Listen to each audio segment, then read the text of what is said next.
Habari, naitwa Dr. Damas. Nipo hapa kwa ajili ya kuelimisha jamii kuhusiana na magonjwa ambayo yanatuzunguka. Kwa siku ya leo nitazungumzia sana magonjwa makuu mawili ambayo huwa yanawasumbua sana watu wazima, watoto pamoja na wazee. Ugonjwa wa kwanza ambao nitauzungumzia ni ugonjwa wa hemoglobin ambayo kifupi chake ni HB, lakini kwa Kiswahili chake tunasema ni upungufu au ongezeko la damu. Ugonjwa wa pili ambao huwa unawasumbua watu sana, nitazungumzia H. pylori ambaye ni mdudu wa vidonda vya tumbo. Vidonda vya tumbo imekuwa ni kero sana katika jamii, imekuwa ni kero sana kwa kina mama, imekuwa ni kero kwa vijana, imekuwa ni kero kwa wazee, lakini pia kwa sasa hivi mpaka watoto wanakuwa wanasumbuliwa na vidonda vya tumbo. Sasa hatuwezi kusema dalili tu zikatosha kwa kusema kwamba huyu mtu ana vidonda vya tumbo. Hatuwezi kusema dalili tu kwamba mimi nina vidonda vya tumbo au mimi nina upungufu wa damu. Nitaenda kusema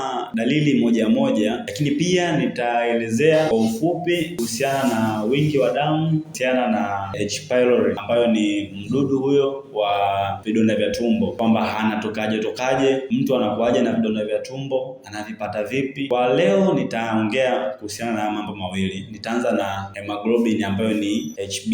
Upungufu wa damu au ongezeko la damu kila mtu anakuwa nalo, kuanzia watoto, watu wazima mpaka wazee, wote wanakuwa na ongezeko na upungufu wa damu kulingana na hali mtu ambaye yuko nayo, kulingana na vitu anavyotumia sana zitakazoweza kupunguza vile vitamini katika mwili wake. Kwa maana tunasema ongezeko au upungufu wa damu mwilini kila mtu anao. Ziko dalili kuu ambazo ziona utajua hapa nina dalili za upungufu wa damu, ambazo ukishaona dalili hizo wahi haraka hospitalini bila kuchelewa, na usitumie dawa yoyote pale uonapo dalili. Dalili ya kwanza ya ongezeko au upungufu wa damu, utapata maumivu ya kichwa makali, aidha kichwa kikauma upande wa kulia, kichwa kikauma upande wa kushoto, au kikauma upande wa katikati ambapo ni hapa tunasema kipanda uso. Ukishaona umepata maumivu ya kichwa ya design hiyo, tayari ujue hiyo ni moja ya dalili ya upungufu wa damu au ongezeko la damu. Dalili ya pili, utaona unachoka sana, unasikia usingizi sana. Tayari hapo unajua kabisa hapa mbona ninaelekea kuwa na upungufu wa damu au ni ongezeko la damu. Sasa hautaweza kusema kwa mdomo tu, ni lazima ufike hospitalini uonane na daktari aweze kufanya uchunguzi wa vipimo kwa ajili ya kugundua, je, una upungufu au una ongezeko la damu. Hapo nitakuwa nimeongelea kwa kifupi baadhi ya dalili ambazo tayari ukiziona unajua kwamba nina upungufu au ongezeko. Tiba inatolewa na daktari pekee ambaye amekuangalia kama una upungufu au una ongezeko. Kwa daktari atakupa tiba kulingana na kipimo cha HB ulichokuwa umekifanya, aidha damu yako ikawa chini au ikawa juu. Damu kwa mwanamke kikawaida inatakiwa iwe kuanzia 13, 14,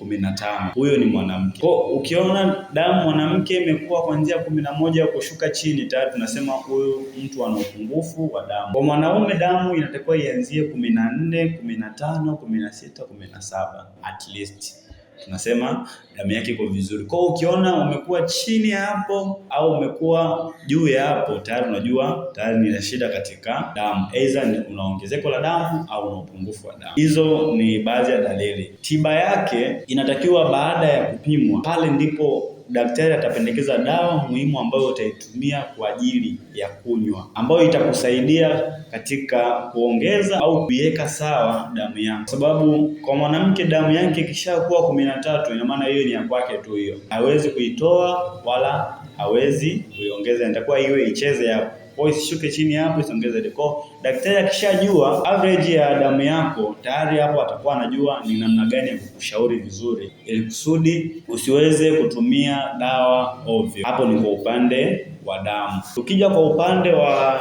vidonda vya tumbo, ambapo mdudu huyo anaitwa H. pylori ambaye huwa anawasumbua watu wengi sana kwa sasa, vijana, watoto, wazee ni mdudu ambaye anawasumbua watu wengi. Dalili. Ukianza na dalili ya vidonda vya tumbo. Dalili ya kwanza, utapata maumivu ya kichwa.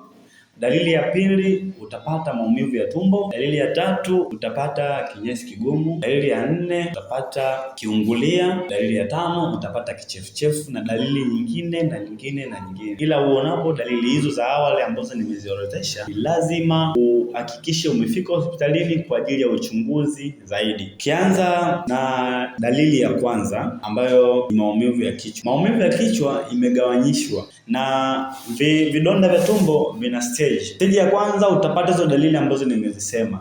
Stage ya pili utaanza kujisikia kichefuchefu kwa sana, kiungulia kwa sana, lakini pia utaanza kuharisha. Na jambo la mwisho, utaanza kutapika damu. Tayari hapo tutakuwa tunasema huyu mtu alikuwa tayari anatumia kabisa na dawa zile za vidonda vya tumbo. Kwa sasa ambacho atafanyiwa hapo, atafanyiwa check up tena kwa mara nyingine kuangaliwa mdudu. Akishakulikana mdudu bado yuko, ina maana kitakachoendelea hapo atabadilishiwa dawa. Aidha apewe sindano au apewe ya maji, Risager. Vyote hivyo vitatolewa na mwongozo wa daktari atakavyoamua yeye kwamba huyu patient, huyu mgonjwa apewe dawa hii na hii kwa sababu amepimwa.